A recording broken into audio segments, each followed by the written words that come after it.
Welcome to another show. I don't know what you call it, You but bodged another. that up, Auntie Abby. I You know, I know. bodged You know, I was that nervous because I was doing the video, the banners. We up. haven't got Mister Tooth Fairy today. He's out of the building today. He's out of commission. I saw the tooth that was taken out of his mouth. It's a nasty stuff. We might even put it on mid-show just to show everyone that Asim is in real pain. But listen, we've got Gary Neville in the building, who's going to give us a special welcome. Who's going to give us a special introduction and big up the channel. So go ahead, Gary Neville. Right, everybody that's joined tonight, thank you very much for joining. Make sure you like and subscribe on the YouTube channel. All the shows that we post are all brilliant. So many good contents coming very, very soon. We had Fabrizio Romano on the show. Transfer Guru, by the way. Let's be clear, Transfer Guru.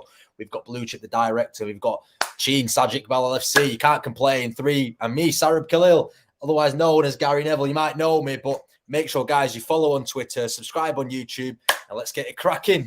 Brilliant. Come on, lad. That is a class effort. That is classy, mate. That is classy. And we were told backstage that Sarib, aka Gary Neville, he's got a few more in his locker that he'll put out as the season goes on. We don't want to spoil the surprise, but we just heard a little rendition of his Pep Guardiola, which was pretty funny as well. But that's great stuff. Sarib, welcome. I think it's our first official show together. Yeah. So you're in great presence today. You're in the GOAT's presence today. So you should feel very privileged to be on the same show and the same channel as me. And the man upstairs, you're upstairs today. You're not downstairs today. I've been moving, man. I'd prefer being down there. Moving, You're man. being rotated. And it was no accident. Me and Gene, I decided to wear blue today because I always wear black, and people say you look so boring in black. You look so bleak and what's the word? Look dull. So I thought, okay, I'll spice it up. I'll wear Everton's blue today. And lo and behold, he does come out as Novak Djokovic today in his blue tennis gear as well. So it's no accident. It was no accident. We literally did that off the cuff. But guys, look, some transfer news that's filtered through today. I woke up early. And it does seem that Fabinho, talk of the town is that he will be the first one out of the 2 midfielders. If we talk about Jordan Henderson as well, that he will be gone. No animosity towards Fabinho, Gene. It seems like a good deal, 40 million in the bank. Has great memories. Obviously, was the linchpin of our success as well. Your thoughts? Look, Fabinho been a brilliant servant to us. We got the best years out of him, Avi. But I'm just so used to saying Asim. He's been brilliant for us over the last 4 or 5 years, 4 years that he's been here. But let's say last year, but he sort of struggled. He's 29 years old. We're getting, I think we bought him for around 44 million. We're getting 40 million for him. We can't really complain. The thing is, yes, he was an integral part to our side. I think it's more important now that we actually bring in the right cover for Fabinho. So look, it's like you, I think Ali just mentioned, Saudi Arabia mentioned media saying agreement done for Fab. So it looks like that's more or less done now. Just waiting for the announcement. And but look, from a Liverpool perspective, we're getting 40 million. Can we, in a year's time, would we have got half of that? Probably not. So yeah, 40 million, and I'm good to go as long as we can bring in a replacement, an adequate replacement. I'm good to go with Avi. Sarib, like Amjad Abdul Raymond says in the comments, 40 million pound can't be holding grudges for breaking even, and he can't. After being at the club since 2019, 2018, you could say. Sorry, 2018 he came in after the Kiev final. 5-6 years on later, we're getting the same money that we sort of parted ways with when we paid Monaco. It's a great deal all around, isn't there? And there's not too much sort of animosity like there is a little bit with Jordan Henderson. It's a pretty much deal where he's gone, done his medical. Klopp has said that's fine. If you want to leave the club, he said, yeah, it might be the opportunity is too good to turn down. And he turned around and said, I wouldn't, begrudge a move to Saudi. So, it's been I think all parties are fairly relaxed, and, there doesn't seem to be any sort of bite back here and there's the. No, like you said, I said on the last show as well. The 40 million that we're getting for Fabinho was a no-brainer. I would take that any day. I'd have taken less than 40 million. From 30 million, I would have taken to get rid of Fabinho, because he has been a big issue for us for more than the last season. He was an issue the season before that. Even during that period where we were still winning games and battering teams where we play, he had that little goal scoring spell, and then he kind of just dropped off his level a bit, dropped a few stinkers. But getting 40 million for a guy that we signed 5 years ago, I think we can't turn that down, because that's literally what the price we paid for him 5 years ago. And getting that money back for him, it's a no-brainer for me. As long, like you said, keyword, as long as we signed a viable replacement, because I'd rather us keep Fabinho. And if you don't sign no one, I'd rather keep Fabinho than sell Fabinho and sign no one. And that's the worst thing we could do. It's like taking 5 steps forward and then taking 10 steps back. We need to keep going forward and not look back. And selling Fabinho is the first step of us moving forward as a football club and evolving into this new club way. Sarah said something really important there, Gene, and saying that we've got to make sure we get a viable option, a tangible option, a option where we get like a ready-made replacement. We discussed this yesterday. There's talk today that a player that we've kind of I'm pretty sure we have scouted at 18 months ago is PSV's Ibrahim Sangare. I mean, I've only seen glimpses of the player, seen him in the AFCON for Ivory Coast. Tidy player, but he's not the replacement that I want for a Fabinho, especially when, there's other players out there in the six, that are not gettable maybe, but we should still be trying for them. Your thoughts on this Sangare talk, Gene, but are you in the same camp as Arab that we've got to get the, a proper replacement in? Tavla, you're on mute. Don't make me school you today, please. Sorry, man. Anyway, yeah, look, I'm definitely in the same sort of camp as long as the replacement's viable. You mentioned Sangare. Look, Doucoure was linked to us yesterday. I'm more on I know you want to speak about Sangare, but I'm more on the Doucoure side of it, Avi, if I'm honest. Premiership proven. He was Palace's Player of the Year. There were some stats that I saw that the Anfield Rapport, they were sort of comparing players. His stats were really, really good. And, he's 23, definitely in the age bracket. I think and look, they paid decent money for Doucoure, around 30 plus million, I think they sort of paid. So yeah, look, they are going to be asking premium sort of money. He is their primary player, let's say, especially with Zaha looking like he's off. I don't know if he's gone right now, but I think his contract was up this summer anyway. But generally speaking, I'm more on the Doucoure side of it. Sangare, I've not seen a lot of him, Avi. I'm not going to say it and say I have. Can't really say much about him. I know you've seen him. I haven't, so I don't really want to say too much about him. I don't even know how old he is. Ali's asked a question, how old is Sangare? I think it's 25, 26 bracket, I think, Sangare. He was meant to leave on a free transfer, if I'm not mistaken, at the back end of last season, end up signing a contract. But I think there's a sort of, a gentleman's agreement where he could leave for like a 25, 30 million. I mean, he's been around the block for a few times. He's a very busy player. Dominic Lawson says here, great comment. I think with Sangare, he allows you a second midfielder, possibly a bigger signing, and maybe a third. I believe we have 2 non-homegrown spots and we'll need a homegrown to cover Hendo. Dewsbury Hall, or maybe. Sarab, your thoughts? I mean, Dewsbury Hall is a player that gets quite a few mentions on here and on other channels and even around Twitter. Is he the kind of player that we should be looking at, or is that our ceiling's a little bit higher than that, surely? Oh, I'm going to give you one chance. Sorry, I'm going to give you one chance, yeah? You're on mute. We'll call this Rookie's Luck. No. Rookie's Luck. No need for hard George. Rookie's Luck. If it was him, he knows I'm coming from him. You're still a rookie. Don't worry. Go ahead. I just wanted to divert the attention away from him because he was on mute first, so I kind of just wanted to take the blame instead. But like you said, Dewsbury Hall, we've seen a lot of him the last couple of years in the Premier League. Obviously, he broke through, I think, about 3 years ago, the COVID season. Definitely got something about him. Good player, good on the ball, good range of passing. Scored against us at Anfield as well in the game. Yeah. And he plays quite well, but I think our ceiling's a bit higher. Like, he's just been relegated with Leicester City. Like, don't get me wrong, there's a player in there somewhere. But I think for us to get back challenging, first of all, like I said on the last show, we're not even in the top 4. We're trying to get back into the top 4, let alone challenge for the title. And players like Dewsbury Hall, will they really take us to the title? I don't think so. So I think we need to look for bigger and better. Who is that? I don't know. Maybe you know. Maybe the people in the show know. Maybe the comment section know. But Dewsbury Hall, for me, I don't think would be a reasonable signing for us. Good player, though. Do you know a comment from Carter Brereton? If Sangare hits, he would be great. His ceiling is so high, so he's pretty much rounded, so can do pretty much everything from the DM role and would be cheap. I mean, if he is the player that we go for, instead of this sort of, negativity, we've got to trust the club here, Gene, right? I mean, I know yesterday we were talking about getting caught off guard with Fabinho and Hendo going, but we've got to trust that the replacements that do come in, whether it's Sangare, whether it's a Zubomendi, for example, or whether it's, a Romeo Lavia or a Thuram or a Kone, we've got to trust the club at this point. 100%, and I'm sure. Look, a club like Liverpool, I think with Avi, we will always have some sort of contingency plan sat somewhere. You know, in the case of, let's say, a Mo Salah goes, who would they go for, sort of thing. So there's always contingencies that a team like Liverpool will always have. I don't have an issue my issue isn't look.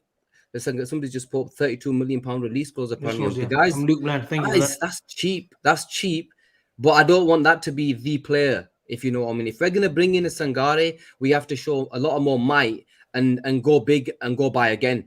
Because if the two are going, we need to bring two in, and then fair play. I can understand it. You buy one player that's gonna have a decent ceiling, and then it gives you a chance to spend a lot more money on the second sort of player, and I'm fine with that.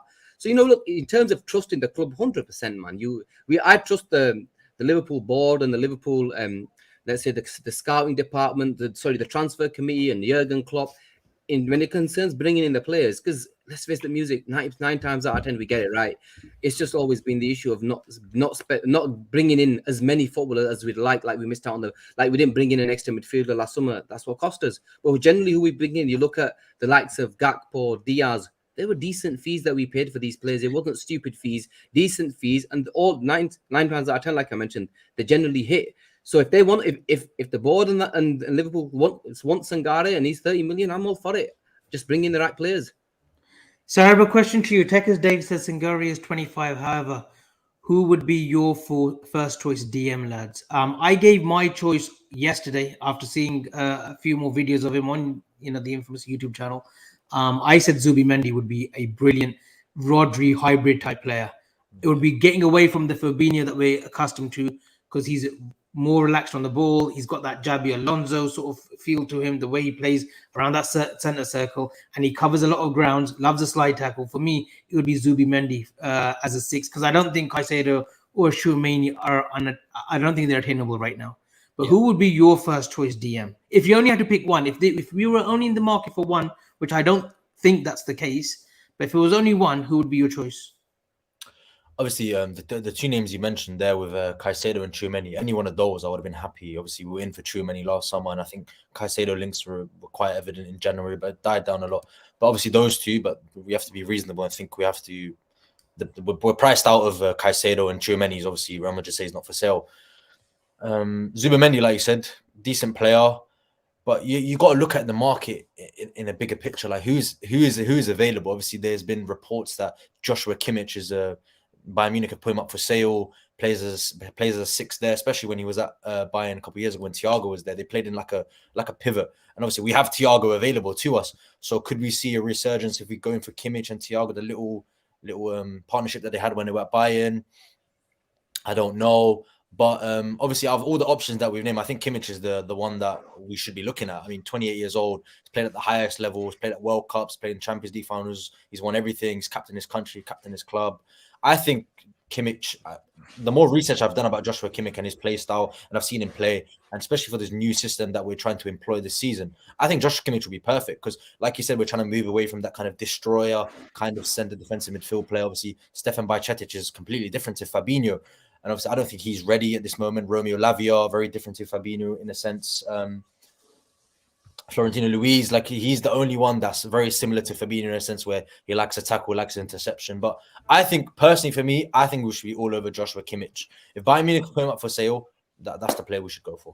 Look, Avi, just before you mentioned, I was all for Joshua Kimmich yesterday, and that's who I said I wanted.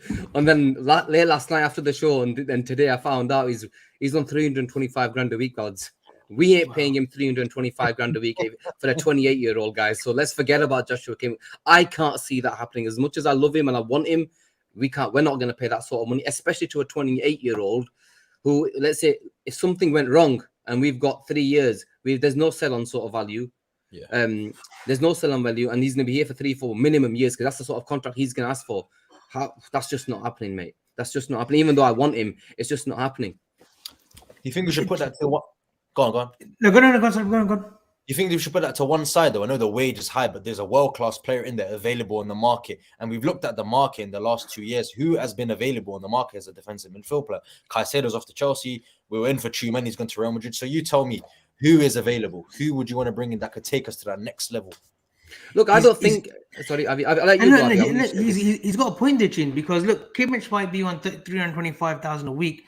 but you're guaranteed an instant world-class player on the ball as a 6 or as and can play that hybrid role for Trent when Trent wants to push on, but can play that 6 role very effectively. And he plays it as a world-class level.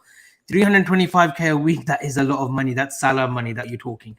Now, whether the board part ways, I mean, I've always said they had to change the guard this summer when it came to players. Got Dom out of the way with a 60 million release clause. So you don't know, if Klopp really pushes for a Joshua Kimmich who would fit the bill, I would pay it. But Gene, your thoughts? Sorry.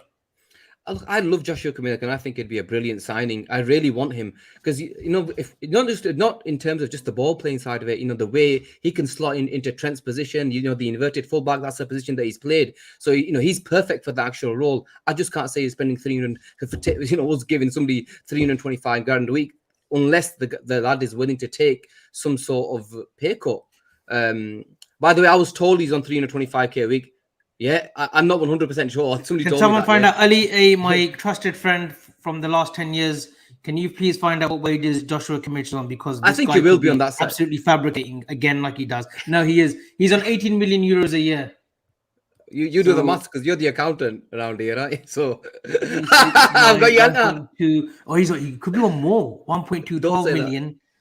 12 million. Yeah, he's probably on a little bit more than that from the. Well, there you go.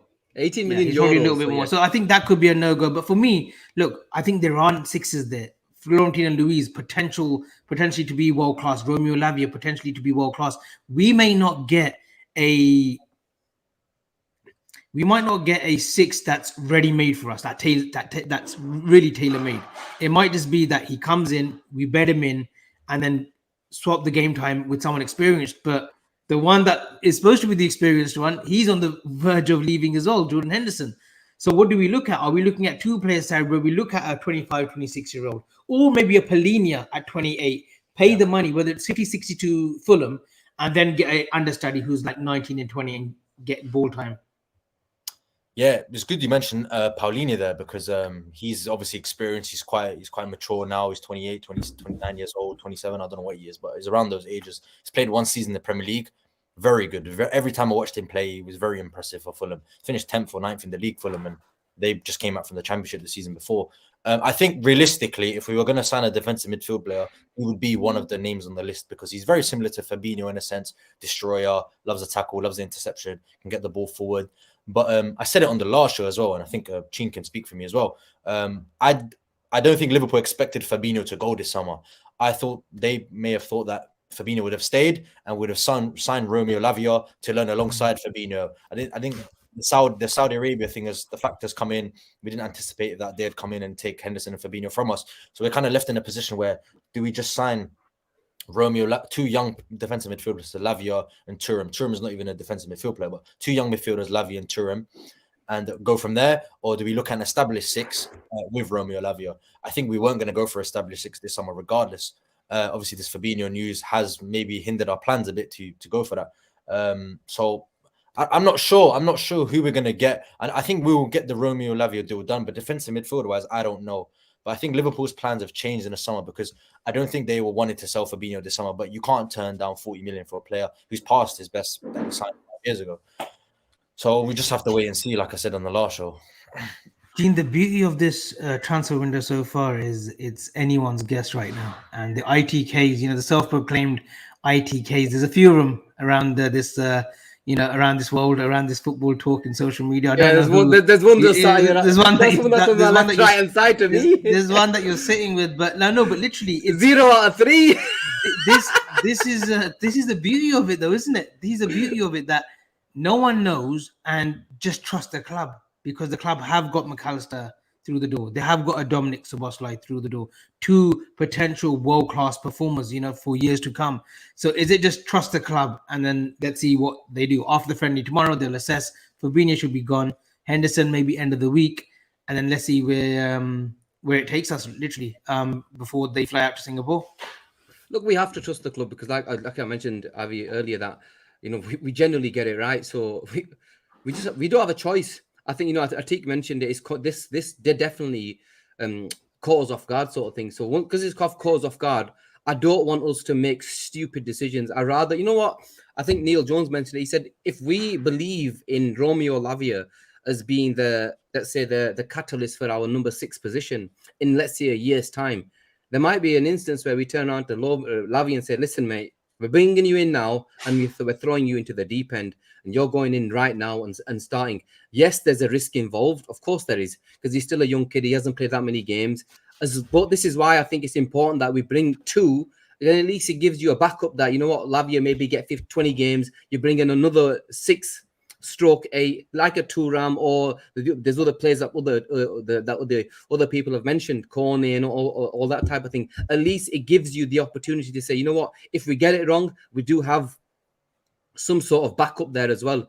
So look, yeah, I know there's a risk involved, but we're in this predicament because we're willing to take the money, because we're not going to get that money in a year's time. I have no issue with that. Just look, we all want a starter, Avi, but there is, like you mentioned earlier, who out there is really going to enhance that number 6 position. The 2 names that Liam Thornton has mentioned now, Barella or De Jong, Frankie De Jong, I presume, in the ideal world. Gene? Look, one of them, they're both blockbuster signings. One of them would be. Look, Barella. But Barella, I don't think Barella's a 6 though. Yeah, this is the thing. And De Jong, you know, he's more of a possession-based sort of player. And that's, if it's him, he's on decent. I'm sure he's on 300 plus wages as well, from what I remember when we were linked to him last year or the year before when United were linked to him. So that's a lot of money that you're gonna have to pay in terms of De Jong. But Barella is more of an 8. De Jong, I understand it, but I think we've got a Thiago sort of player already in there. Are we willing to pay 2? I want somebody that's a destroyer. I want somebody that's got a bit of height, because it just gives you something else in our midfield, especially with Fabinho going. We don't really have that. At least it gives you something else. I want Romeo Lavia. The funny thing is that. So that would be your choice, Romeo Lavia. Lavia and one more. I don't want people to think I just want one. One is not enough. We need 2. So go and spend the money on 2, because we're getting 60 million quid, Avi. So the minimum that we can do is spend that 60 and let's say another 20-30 million on top if we're buying in 2 youngsters. Because we weren't going to get 20 million for Jordan Henderson any other year. We weren't going to get 40 million for Fabinho any other year. This is why we've taken it now, so we can put the money towards let's say our future. So you got to invest in the future and start putting your money where your mouth is. Guys, before we move on, there's been loads of great names in the comments as well. I'm seeing Andre Trinidade, Sheikh Doucoure, Lavia, Tyler Adams, you know, my American mate who's getting shout outs to fill that 6th role. But please, guys, before we carry on, the race to 5K is on. Please subscribe to the channel. So much content is coming your way. So many more surprises. You know, we'll make sure we have Gary Neville on, you know, once a month as well for a little introduction, as you saw earlier on. And he's working on more sort of impersonations. So great stuff. So make sure, guys, you like and subscribe before you do anything. Before you start the stream and start watching us, like and subscribe. It doesn't hurt anyone. And appreciate all the support. Sarab, so many names. Marcos Llorente, people are checking out there. It's just a waiting game, isn't it? Just wait and see what happens with Fabinho and Hendo, the imminent departures of them, and then we'll get back to business on buying a player or 2 in the next week. I think, honestly, that's what we're waiting for. I think we're waiting to go in for a player after the sales of Jordan Henderson and Fabinho have been finalized. I think that's the thing right now. We need to get players out before we can bring players in. Like I said, we got the non-homegrown spots when Fabinho leaves as well. But you said about Romeo Lavia, Gene. If Liverpool only make 1 signing this summer, and that is Romeo Lavia, you said you won't be happy with that, right? No. But don't you think the season we're in, going to next season, we're in the Europa League, we're not in the Champions League. There's less pressure on the team because we're in a, no disrespect. I know what you're gonna say. Lo and behold, knowing Liverpool's look, by the end of August, we'd have 3 players injured, and me and you are gonna be sat there crying out, mate. Trust me, I don't want to take any chances. Even more so on you're talking about the midfield. I'm actually worried about the centre back position more than anything in terms of injuries. 1 injury there to Kanate, and we're down to we're a struggling Matip and a Gomez that hasn't been brilliant. And look, let's face the Midget Cove is out of the equation now because of what's happened at Chelsea with Fofana. Sorry, so 1 for me is not enough because you're relying on a Bajicic and a Lavia, 2 19-year-olds in what I believe is probably the most pivotal part of this team, the number 6. Yes, McAllister can play there. Yes, Trent can come and play there. But I want experience there. One player, one Romeo Lavia and one more. Because we're letting 2 go, so we have to bring in 2. There's a lot of four players that we've been linked with. There's a lot of positive rather than negatives. Like the Sangari. There's positives about Sangari coming in. Played at PSV, played alongside Cody Gakpo. Similar age, 25, but you need to accompany him with someone established or someone younger. Like a Romeo Lavia. But I'm not saying Sangari is the finished article, but those are the kind of players that we look at who are 24, 25, like a Diaz, like Gakpo. We buy them just on the cusp before they explode and become world class. So look, all the options that journalists have put out, I think they're all great options. Maybe the Calvin Phillips. No, I can't see that. I can't see that being a runner. I can't see Gravenberch being an option either. Locatelli, someone's mentioned. I don't think we'll be in for Locatelli. But guys, moving swiftly on, I do want to talk about Luis Diaz. That ain't happening, Avi. That is not happening. One of my favorite players. It's been kind of ridiculed in the media today that there's no way that he's going. But Gene, Sarab, everyone has a price. Yeah. Now, if Al Hilal, is it Al Hilal? Is it Al Hilal? Yeah. It's one of them. It's one of the L's. It's one of the L's. Myself. It's one of the L's. That if Al Hilal come back with an offer of £90 million for Luis Diaz as of tomorrow, a £90 million offer.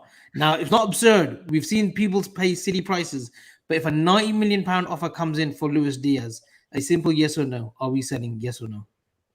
Go on, Gina. Let you answer first. Do I want him to go no? Do I think Liverpool will sell? Yes.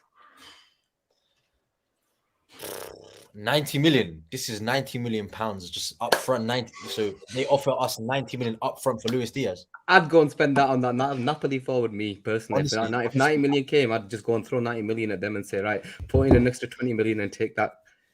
Kvaratskhelia. The only reason why I would say yes to that 90 million for Luis Diaz is because of the attacking options we already have. We've got Gakpo, Salah, Jota, and Darwin Núñez. And we literally played a whole season without Luis Diaz. And we found the formula that works without him in the team. So I think we've got enough firepower without Diaz. People are going to say last season's failings were on Luis Diaz being injured, but we were losing games when he was playing. So you can't blame Luis Diaz's injury on our downfall last season. If you give me 90 million for Luis Diaz, like I said, everyone's got a price. I will snap your hands off. It's a hard one because he must be thinking of some of the South American players that have gone to Saudi and earning the money that they are. It would turn your head a little bit, Gene, wouldn't it? I mean, he's on 70 grand a week in there. I'm sure he's on. Yeah, he's on low wages here. Yeah. Yeah. So of course it's going to turn his head, man. He's going to see bloody pound signs everywhere. Look, Luis Diaz. At the start of last season, and when he was probably our best player before he got injured, he was brilliant. And, let's not forget how good he was, because I thought, arguably, he was probably our best player at the start of last season. And then, obviously, the unfortunate injury happened, and then, him coming back. I'm not going to judge him on the 10 games that he played after such a major injury. Coming back, we weren't playing that great. So taking that comment by Erne Kopai, this guy has to be working for FSG. I think they mentioned me. I think they mean about me because I've mentioned money. No, look, I wouldn't sell Luis Diaz for 100 million. That's just me because I absolutely adore the player. But a 90 million pound offer to Liverpool Football Club for Luis Diaz, I just think it's an absurd amount of money if the Saudis would pay it. That's all I'm saying. Especially because FSG don't invest in the team anyway. So I think giving us 90 million gives us the opportunity to go and invest that on top quality midfield players, which you aren't able to do so at this moment. Because I think if we were able to do so, we'd go and buy a blockbuster signing. With 90 million, you can buy a very, very good midfield players with that amount of money. No, he's not. Look, I was just gonna actually bring up Fresh Boy's comment. Diaz is special letting come with the number 7 jersey. Yeah, he's just about just giving him the number 7 jersey. Yeah. So I don't think Liverpool will sell him. But if you gave me 90 million for him, I will take that because based on the attacking options we have available. So we can thankfully just say that's the Saudi nonsense then coming that's through. Nonsense. We ain't selling him. Nonsense. Done with that. Listen, back on the pitch tomorrow. Can't wait. 9 a.m. kickoff for me. I know it's 5 p.m. for you guys. Playing Karlsruher. I don't know how much you know about them, Gene. But it's a pretty nice stadium. I saw Ben from Anfield Talk, who's gone out there, put some nice pictures up of the stadium. It looks like a nice little pitch. Hopefully, we stay injury free. But tomorrow, Saturday, will be more of a run out, a bit of a kickabout. Just getting those fitness levels, just making sure they dust off not cobwebs, but just like back into sync again. Call it a training session, but it is officially a match tomorrow. Yeah. No, don't get me wrong. It'll be lovely to see finally McAllister and Szoboszlai, some fresh legs in that midfield that we have been crying out for 5 years. We've been crying out for some fresh legs in midfield, and finally tomorrow, the 5 years is over. We finally get to see some ballers in that midfield, and hopefully we see some goals as well, man. Because I have been dying to watch Liverpool play for months now. So let's just see what happens tomorrow. Is there any of the youngsters that you're looking forward to, Sarab? Any of the youngsters that are like sort of you've seen on training videos? Anyone that's catching your eye? I was keen on him last season as well. The one that I always wanted to flourish was Ben Doak, and I think he's a brilliant player. Very 17 years old, and he looks fearless, doesn't he? Yeah. He looks very, very good on the ball, and obviously. I was ready to throw him in last season. Remember, me and Avi were having a fight. Yeah, I came on against Brentford in our defeat there. But no, everyone was crying out for Ben Doak last season just to give us some more freshness up front, youthfulness. Give him a run out in preseason. Let's see what he's made of. I think he got 4 goals and 4 assists last season in the UEFA Youth League. So there's a player in there who gets goals and assists. So let's just see if Jurgen Klopp gives him a run out in preseason, which I think he will. I think we're going to see a lot of the youngsters play. Quanta, another one, he was on loan at the Rovers last season. Very quick, very big, very tall. Looks like I think he captained the under 18s. Under 18s, yeah. Under 20s, I think, yeah. Yeah. Gina, few of the youngsters tomorrow. I said something earlier, sorry, but no, WhatsApp chat. I said, could we see like Jordan Henderson have a little cameo maybe for 5-10 minutes, like a farewell game? Gina, your thoughts on that? Same on the bench, mate. He ain't starting tomorrow. I want players that are going to play, who I genuinely believe are going to stay and play for us next season, to play in them sort of positions. I'd rather see, one of the kids play in that 6, give him a chance rather than see Jordan Henderson play. I'll be honest. End of the day, he wants to go. Why should we risk him? That's another thing. What if he picks up an injury? Forget that. Don't take. Shoaib Davis made a comment. Shouldn't risk Henderson. Of course not. Especially when we're getting 20 million quid. Well, we want 20 million quid, and he wants to go. So let him go. I want to see. Look, I'm looking forward to him, and I know you're gonna have a go at me. I know Avi sent me a message saying he saw McAllister on the right and Szoboszlai on the left over the last couple of training sessions. Look at his face, man. He's loving this. Me saying this. But look, I can't wait to see him play, because just going by their training session, they looked good. They look sharp. So, bloody hell, half of our teams are ripped up to shreds right now, and I don't know. There seems to be something brewing within this team. We just need to bring in a few extras and get this going. Connor Bradley, that's another one I'm impressed by last season. He's another one that I want to see. I saw training videos of him, and he looked lean, and he looked like he was actually playing in the position where he was in the first team sort of thing, where with the first team players. Sorry, so that might be an option. But I can't wait to see Ben Doak. He's the one that can really, really elevate us. I love the way he's just got that Scottish grit, and I don't give a shit sort of attitude. It doesn't matter who he comes up against. And there's a clip where I think he went past about 3 players and somebody was trying to release the ball. You could just tell that there's something about this kid. So maybe he's the reason why we're not actually going and spending stupid right now on a Salah sort of replacement, Avi. And we feel as though that there's a player there that we really want to mold. Of course, look, we need a Salah replacement, but there might already be one in terms of Doak in, let's say, 2 years' time when Salah's contract's up. But I know obviously you love the kids. You're one that you love watching the especially from the youth setup. Who are you actually looking forward to seeing? Because I'm sure you can probably give me about 3 or 4 names minimum. No, for the first time in a long time, I'm looking forward to I look forward to preseason every year, but this season, I truly believe in the talents that are coming through. Jarell Quansah, the Luke Chambers, the Callum Scanlon, who's a very dark horse. Signed him from Coventry. I think he's a left back. A lot of talk about him. Cade Gordon would have been involved if he hasn't had that last 18 months. Bobby Clark, Lewis Kumas. These are talented lads. Ben Doak, obviously. And obviously then Harvey Elliott. He's still 20 years old. We forget Harvey Elliott's still young. Curtis Jones to come back as well. I think we've got a batch of players here where I see I've named about 6, 7 there. I think 3, 4 could really make it at this full team. football club. I think 3-4 of them can definitely make it in this squad. Whether it's a Kwanzaa or a Connor Bradley. I think Connor Bradley will get his chances in the Europa League and in the domestic cup games. I think that's where Klopp will sort of take out Trent and say, let me have a real look at Connor Bradley, because Calvin Ramsey has gone on loan to Preston. Preston North End. So, it makes sense to have a real good look at Connor Bradley. Jarell Quansah, we're looking for a centre back. I'm not saying he could be the sort of fifth choice. I think a loan move for him in the Championship would be good. But again, he's a viable option. He's a physical specimen. And then you got the likes of Tyler Morton. I haven't mentioned. He'll be in preseason. Decision to be made on him. Decisions to be made on Ben Doak. Will he get enough game time this season? I know he's still 17, so he'll still get the youth games.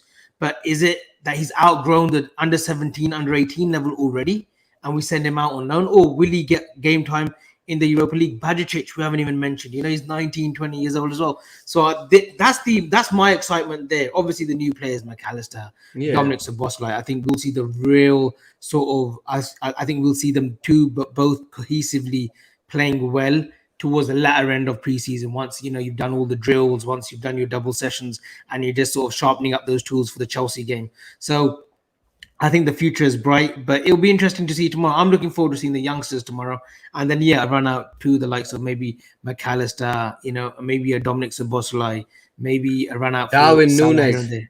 Darwin Núñez, number 9. He's one that needs to hit the ground running in this preseason more than anything, because I want him to have a decent preseason, because there's not a lot of pressure on him, but there's something on his shoulders right now, and he needs to perform. And I think if he has a decent preseason going into the season, I think we'll be onto a winner. I don't want him to have a bad one, Avi, because then maybe Gakpo will start before him.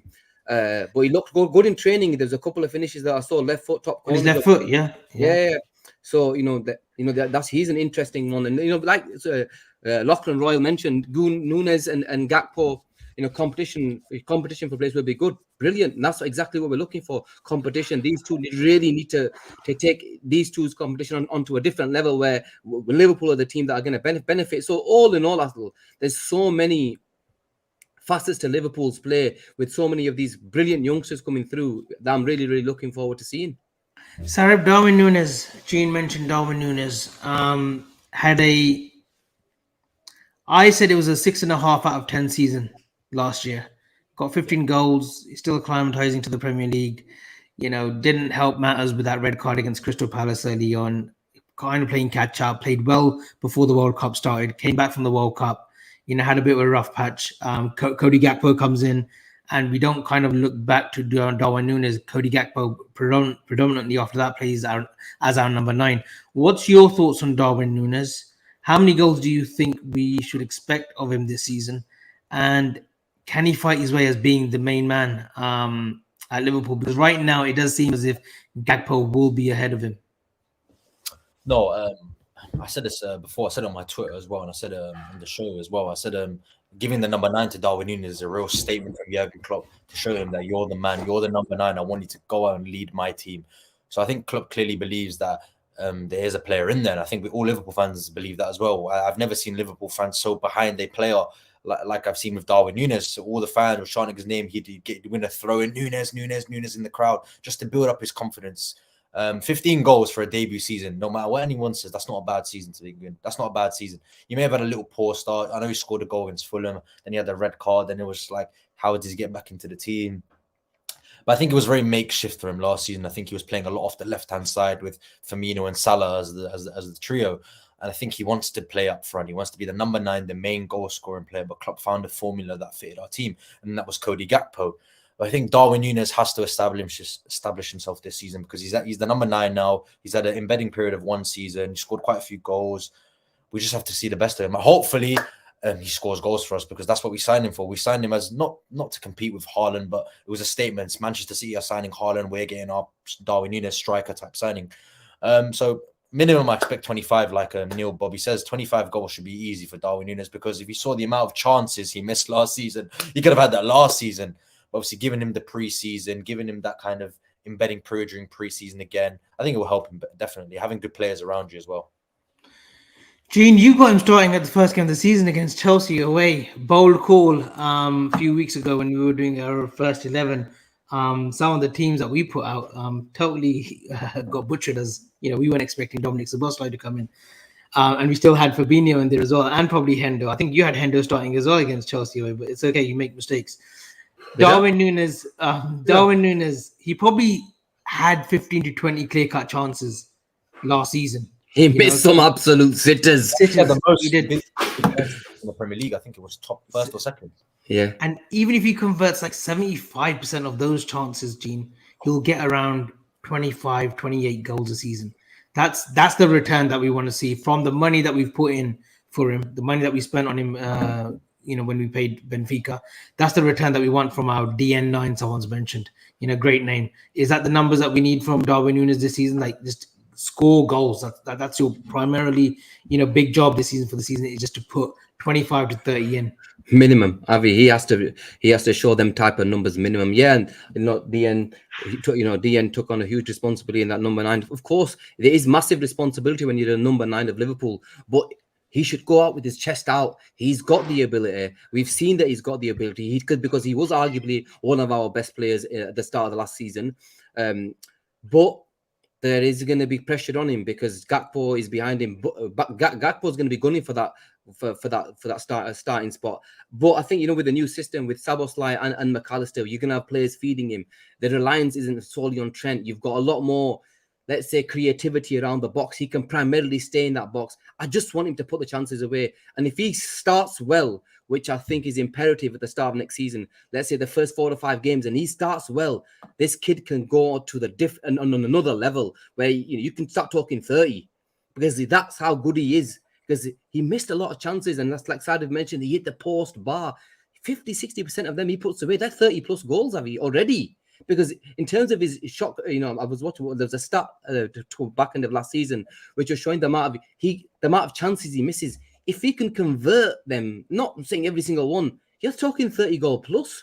That is how good he is. And now with the correct look, we didn't have a team cohesion last season. He missed a lot of games. The team wasn't right. The players weren't right. We were absolutely shattered. So the whole team was crap. But this season now, hopefully with a couple of more additions, we look like our front 5 are going to cause chaos. Front 6, if you bring Trent involved, that front 5, 6, they're going to cause havoc to any side. And look, yeah, he's a baller and he is chaos.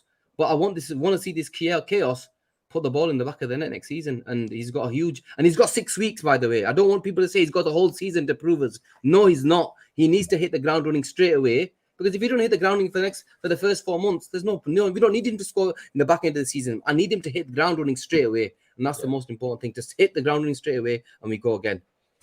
I think that's what it is, and I think 2 key, materials that he relies on is momentum and confidence. So if he knows that Klopp and the boys have confidence in him, the coaches have confidence in him, he will score goals. And that's what it is sometimes, the arm around the shoulder. There's talk of, him not learning English quick enough. And he's come back and you see a few words in training videos, saying quicker or no training now, or, holidays are finished, we come home. We've seen little sort of dialect here with him speaking in English. So he's obviously been working on that. Expect goals from him.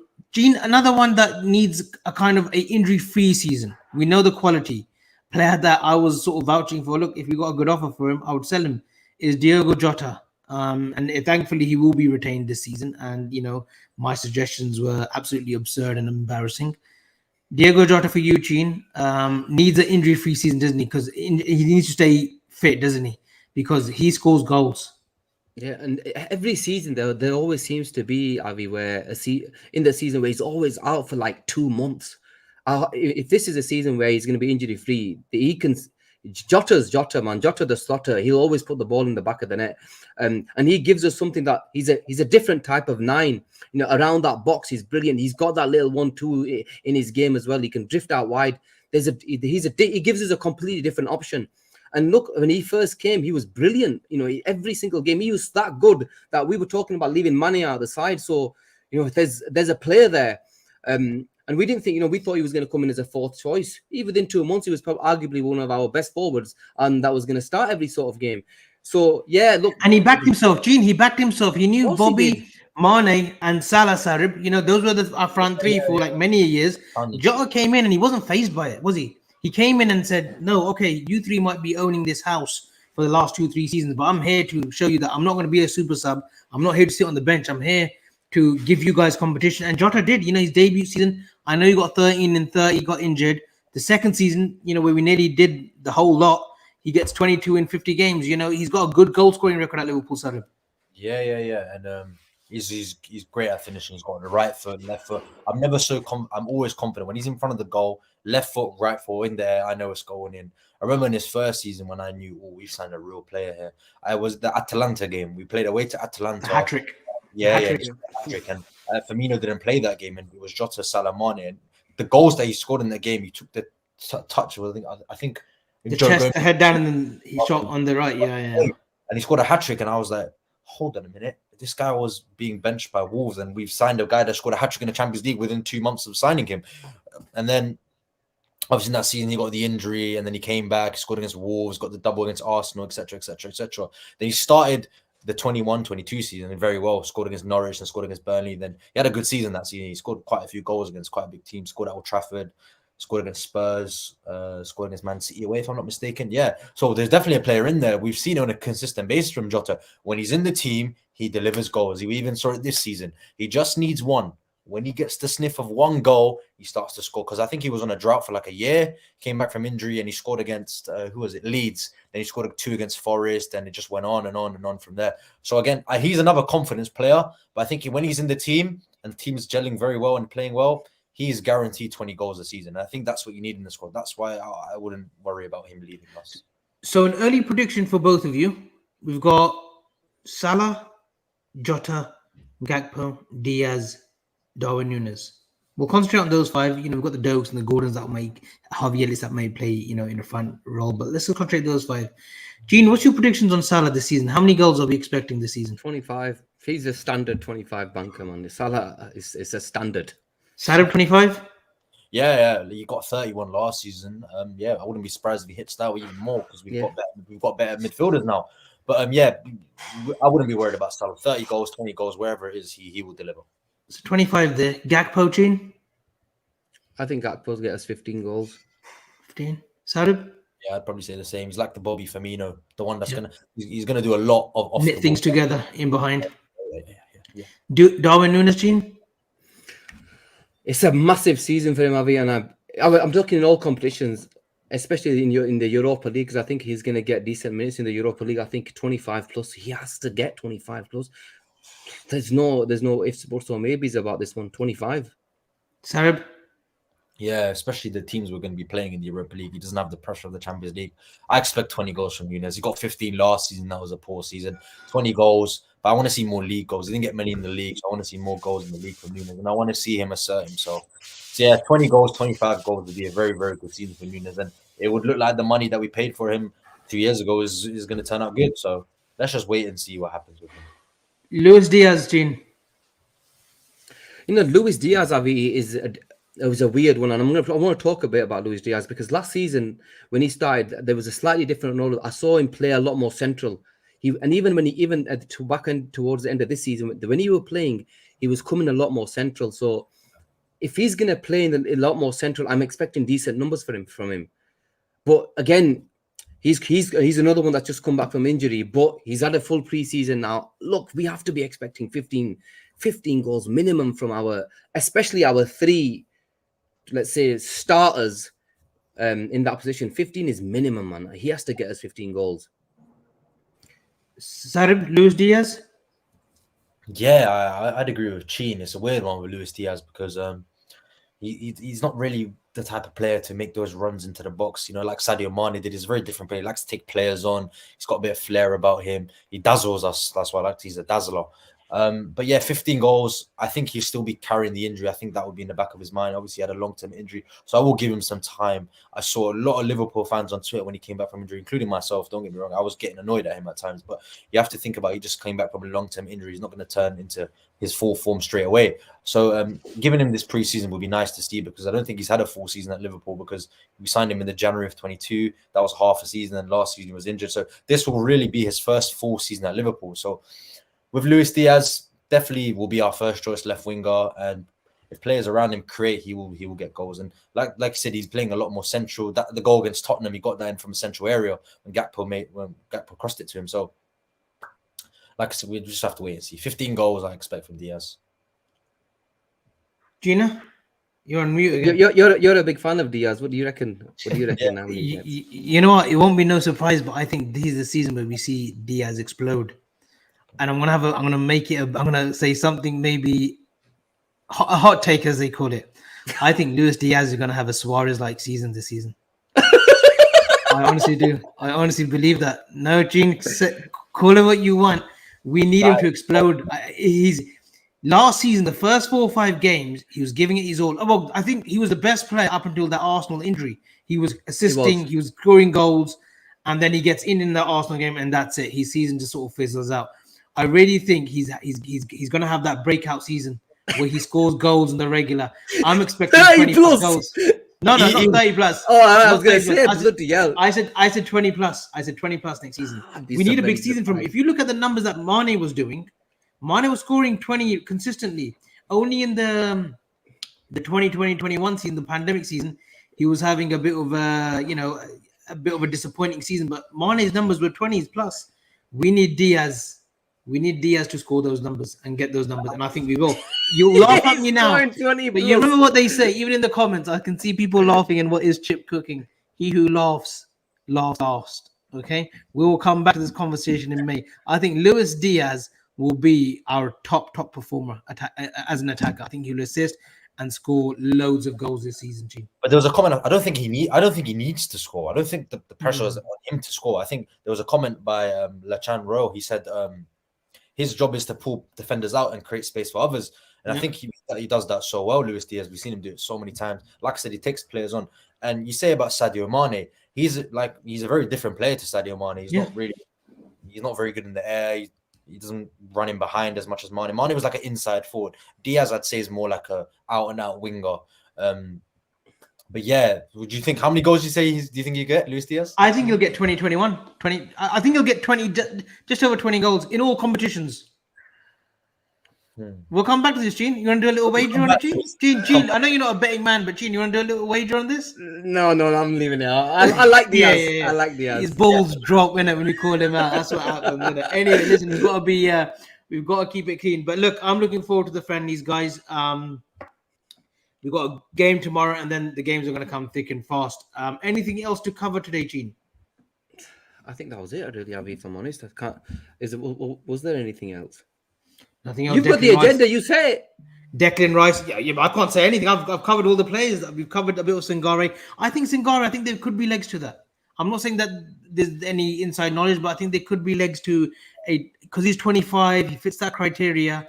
30 million, 25, 30 million clause. I think that appeals to us. Obviously, we will ask Cody Gakpo to give us a little bit of a reference check. Oh, by the way, Jota, you forgot Jota. Obviously, Tavla. I think he's always the forgotten man at Liverpool. He's always the forgotten man. We forget him. How many? Give me your numbers, Sarib. Bloody hell! At this rate, we're going to score 150 goals. That's what I'm saying. No, that's what we need to understand. We have those attackers. I think we have the best attacking depth in the Premier League, and that's not even me being biased. I look at Man City. I look at Manchester United. I look at Chelsea. They don't have 5 guys that can score 20 goals a season. Man City have got 1 that scores 30, and they've got 10 all around. We've got 5 that can score 20 like this. And that's the beauty of us. We've got so many options that we don't even know who's going to play. And I think Diogo Jota will be more the substitute forward. I think he will get 15. But I think there will be a period of time where, Diaz picks up a knock or Nunes picks up a knock, and he will get into the team and we won't be able to take him out. But Jota will score goals regardless. I don't have a problem with Jota scoring because he will score from where? From starting or from sitting on the bench. And this is Gene without expecting, this is without. You don't even talk about Slobberslai or no. And then this was I was getting back into. This was what this is without talking about Szoboszlai, McAllister. Curtis Jones, who may chip in with 5 to 7 goals, but Dominic Szoboszlai definitely has 10 plus in him in a season, and McAllister can definitely get. I think he got 11 goals this season, and it'll be interesting who takes the penalties. Yeah, penalties as well, but he can score a fair few goals. So there's a lot of goals in this team, and you know what they say: when you score goals, you more often than not win cups, trophies, league titles. Final question: before tomorrow's friendly. Are we going for the title, Sarib? I mean, I'd be an idiot to say no, but I don't think that's our target for next season. I think, like I said, we have to go slowly. Yeah, of course, there's pretty our target, man. I'm walking to every season running to win the Let him title. finish. Let him finish before you Let's get on your be high realistic. horse. No, let's be realistic here.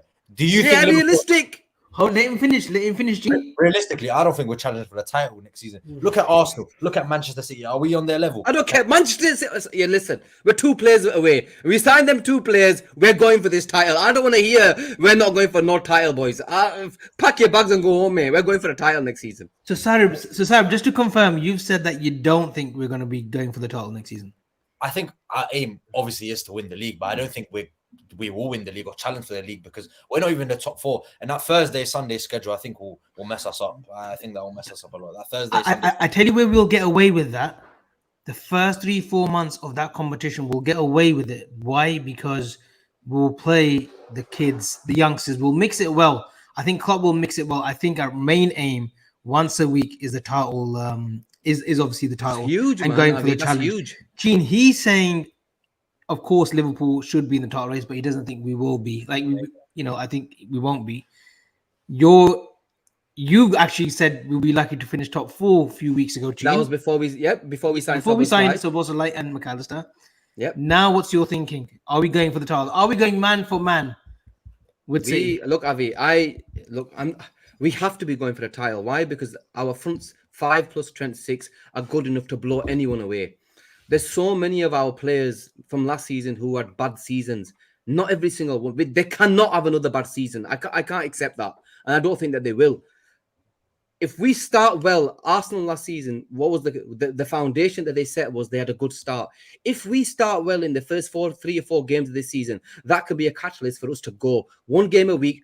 One game a week. I know it's probably a Sunday game, but on that Thursday, like you mentioned, if we only play like a few of the youngsters, a few of the first teamers that are bench players, maybe 1 or 2 players that start, I can accept that. But if we're playing 1 game a week with the players that we already have, and we bring in 2 more, let's say, in that midfield, I know there has been a full rebuild in terms of the midfield with obviously Fabinho and Hendo going. But we start well, we go for this title. I genuinely believe that now, because I always said, and the reason why I said I wasn't confident then was because you guys were mentioning McAllister and Lavia and these guys then. But Szoboszlai is definitely a game changer, a starter, which I was crying out for. I wanted 2 players to come that were going to be good enough to start. Now we need 3. But you're banking on these players firing from the first game, like period to settle in. You're banking on these players to come to Liverpool and just hit the ground running, which I don't think that'll happen. Szoboszlai's 22 years old. He's come from the Bundesliga. I think he will take him some time to. Decided when you're paying 60 million. No, when you're paying for the ready-made article, you expect him to hit the ground running, no? But we know he's not the ready-made article. We know that. He's 22, 23 years old. He's not a ready-made article. 60 million is a bargain price for a player like him in this market. We're seeing players like Declan Rice and Enzo Fernandez go for 100 million. I think 60 million is a bargain for Szoboszlai. Don't get me wrong. But I don't think he's going straight into this team. I think there's going to be a period of time which Jurgen Klopp embeds him into the team. I think pre-season will be a nice way to do it. But we're banking on all these players, McAllister, Szoboszlai firing. I think McAllister will have a superb season because I've seen him play in the Premier League and he's excelled, and he's played at the World Cup. He's played with top players all around Europe. Szoboszlai, that's the only. I'm not doubting his quality. Don't get me wrong. I'm not doubting his quality. I get where you're coming from. I get where he's coming from. But I can name you right now 5 or 6 players, the catalyst of Liverpool's players who let's face the music, were dog shite last season. And we still finished 5th. We were only 4 points off top 4, and when we were absolute dog shite. So these players that were crap, they're not having crap seasons again. The Diaz's that were out all season, Darwin Núñez, Gakpo was only there half a season, full pre-season behind him. Trent, disgusting for 25 games of the season, brilliant for the next 12. Van Dijk, Kanate was missing. When he was missing, we really, really struggled. There's so many of our players last season that didn't play well. I've just named you 7 or 8.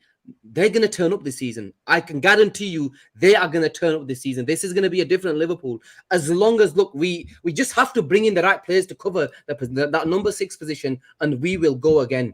I'm very confident. And Szoboszlai, I get that he's a new player, but boy, he's ready. From what I've seen of that kid, Sadim, I just have this feeling that, he's going to bang, and he's going to bang straight away.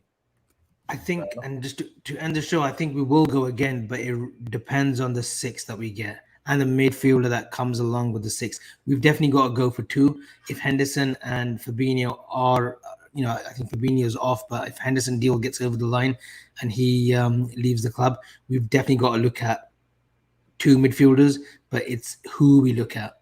If we're looking at Sangare and Alavia, we may fall short. We've got to look at a dominant six, someone that's, a little bit more polished than the two names that we've mentioned. But look, Romeo Lavia is a talent, just like the other names that we've mentioned. Guys, please do not forget to like and subscribe to the channel. We're on our way to 5K and then 10K, and then the story goes on and on and on. Appreciate everyone in the comments. We had some new listeners in. Please like and subscribe. Sarab, it was great to have you on. Thank you for that little impersonation of Gary Neville. Absolutely nailed it. And as the season goes on, throughout, we won't put too much pressure on you. When you want to do a Pep little or a Klopp, let's see if you can do a Klopp one, but it'll be great.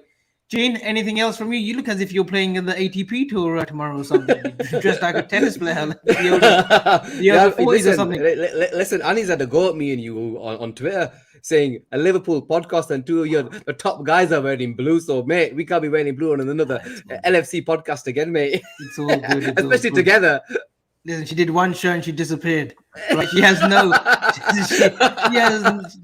She can't say too much. Okay, she's welcome. She's been busy. She's making a comeback in the new season, so we're good to go with the start season. Guys, that's an hour in, over and out. Like and subscribe, and we shall see you possibly tomorrow, but we'll let everyone know. And hopefully, Asim will be back with these new Nashes. All right, thank you. Good night. Take care, guys.